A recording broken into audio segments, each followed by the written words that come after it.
Joining us now to weigh in on everything from the bond market to baseball is David Rubenstein. He's the Carlyle Group co-founder and co-chairman. He's also the owner of the Baltimore Orioles. He's got a long list of other accolades we could name here, but we'd be here a while talking about them. David, thanks for coming in this morning. My pleasure. Thanks for having me. I want to start with where the bond markets are right now and just get your take on what's happening. We have had deficits for as far back as the eye can see. They've gotten much worse over the last decade or so. But the bond market really seems to be having a moment right now. And I don't know if it's the new budget that we're looking at that will very likely raise deficits, or depending on what happens with growth, or if it's that in combination with what's happening with trade right now. How do you read this? Well, look, we have very large budget deficits. We've had them for quite some time. Right now, the total indebtedness of the United States is about 129% of GDP, which is a very high rate. Only Italy is probably as close as to that rate. So at some point, the bond markets are saying you can't sustain this level of debt. I'm not an economist, but from the economist projections, it appears that if the bill that passed the House the other day were to become law, some people project that you could actually have the debt going to $40 trillion or more, and the annual deficit at $2 trillion to $2.5 trillion a year. And right now, our annual deficit is about $1.6 trillion. If you go to $2.5 trillion a year, and that's sustained for a period of time, you're going to run up your debt to $40 trillion. $40 trillion is a lot of debt, and for any government, Democratic or Republican, that's a lot of debt. Historically, people say that when your interest on your debt is higher than your defense budget, that's a sign of a problem. Right now, we're paying roughly $1 trillion a year on interest on our debt. It's going to probably go above that.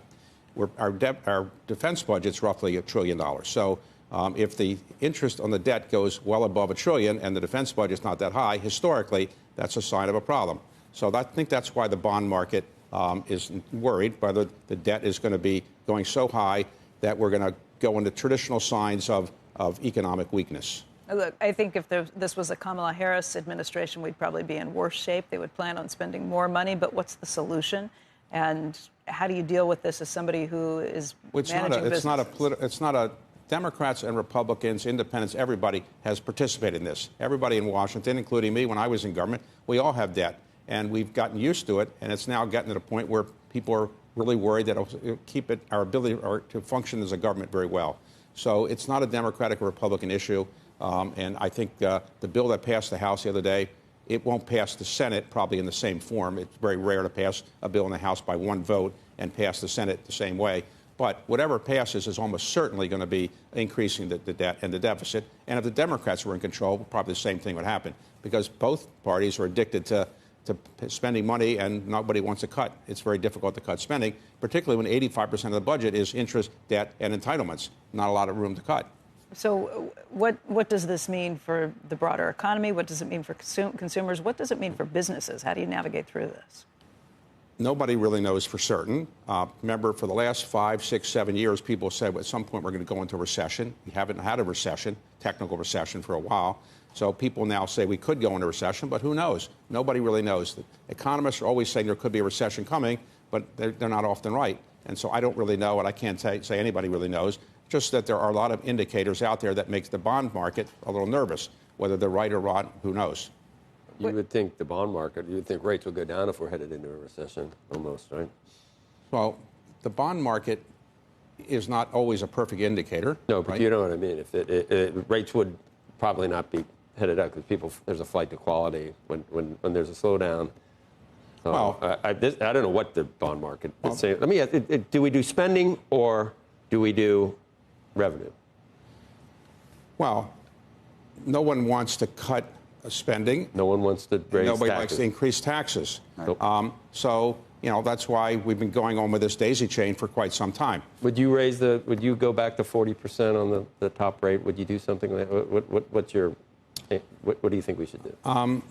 You can raise the top rate to 90% as we had it in the 1960s, but that doesn't pick up revenue, because the revenue comes when you tax people in the middle class.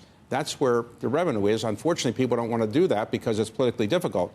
But if you don't tax people who have incomes of $100,000 or $150,000 or $200,000 a family, you're never going to pick up a lot of revenue. There aren't enough really, really wealthy people, to tax them at 90%, it's going to make a difference. You got to tax the middle class. And corporations, it's not enough. And actually, billionaires, it's not enough. And even carried interest, which you, I think, don't want to do. Well, I don't collect any carried interest. No, I know. But in general, we've had this discussion carried before. interest, the tax bill that went through the House does not tax carried interest. I interviewed the chairman of the Ways and Means Committee about that last week, and what he said was that there were 35 members of the House on his committee who said they couldn't support anything that taxed carried interest. Right. He told the president that, and the president understood. Why do you think that is, by the way? And the president wants to do it. Yeah. I'm sorry? The president wants to do it. The president's been out there saying it. The president wants to do it, and the president called him to talk about it, but the votes weren't there. And so right, but who do you think, I don't want to say who got to them, but who got to them? Meaning, it's the lobbying industry of the private. I don't lobby members of Congress ever. What do you think? Because let me explain. Yep. Carried interest has been around for a long time. The private equity people got the most attention to it, but real estate industry is the big source of carried interest taxation. And there's a real estate developer and real estate developers in every single congressional district. Right. Private equity people might be in the big cities, but if you ask members of Congress where the political pressure is coming from, to some extent it was from the real estate industry, and to some extent it was the oil and gas industry. The oil and gas industry uses carried interest as well. So private equity people are insignificant relative to everybody else. Interesting.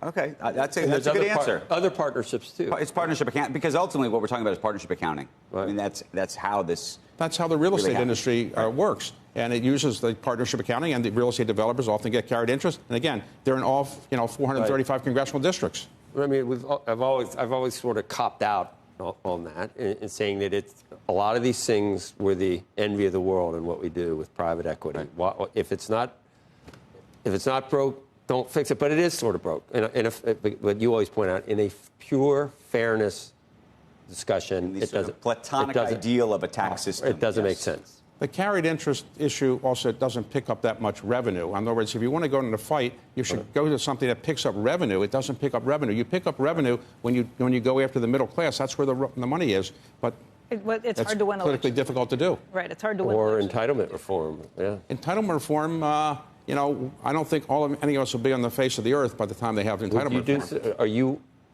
Let me ask you this, and we're going to slip in a break. In this bill, you hear the Democrats really crying about what it does to Medicaid. Is it doing enough to Medicaid right now? And does something need to be done to Medicaid? Well, you can reform everything in the federal government. You can reform everything. No, but Medicaid is growing quicker than anything else. Medicaid is growing very, very quickly.